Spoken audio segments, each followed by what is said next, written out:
As we count down to Super Bowl 55, we're looking at how health officials are working with the NFL to make sure the big game does not turn into a super spreader event. Raymond James Stadium, which holds 65,000 people, will be at roughly one-third capacity as the Buccaneers face off against the Chiefs Sunday. Jamie Yuccas got rare pregame access inside the stadium to show us what's being done to keep the Super Bowl COVID-free. Jamie, good morning. Good morning, Anthony. Welcome to Raymond James Stadium. It is an open-air stadium, and that's a good thing. I also want to show you these giant LED light panels. They're not just going to be used for entertainment value. They're also going to be used to keep fans in the stands separate from the players on the field. The other thing the NFL is going to do, hand out these N95 masks, N95 masks to all fans who show up here on Sunday. And every chance that the workers get, they're going to tell the fans to keep those masks on.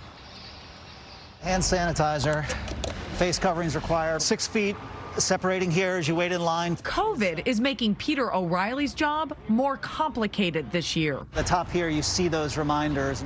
O'Reilly, who oversees stadium activity for all 32 teams, partnered with state and local health officials along with the CDC to keep Sunday's Super Bowl spectators healthy.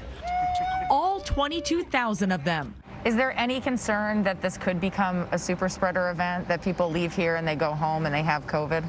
We feel very confident in our protocols, and we've got the learnings from more than 115 games this season. There's been no cluster or spread coming out of any of those games. In addition to mandatory masks, fans will be properly distanced in the stands with 3 open seats between each pod. And everything from ticketing to concession stand purchases will be done electronically. What happens when people do have one too many beers and maybe get a little lackadaisical in making sure that they're standing where they're supposed to or having their mask on? We have a significant number of staff whose role it is to remind people. We've got tremendous amount of signage, tremendous amount of sanitizer. Our rules say you have to be able to look in front of you and behind you and be able to see a hand sanitizing station, so they're that prominent. Florida has been hit hard by COVID, with more than 1.7 million coronavirus cases since the start of the pandemic. Florida is open. Florida Governor Ron DeSantis has come under fire for criticizing mask mandates and casting doubt on lockdowns.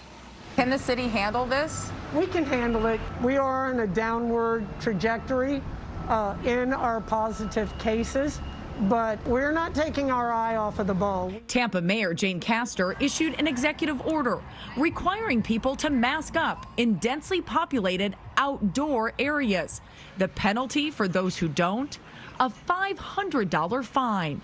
I got to ask you, I've walked around here a little bit.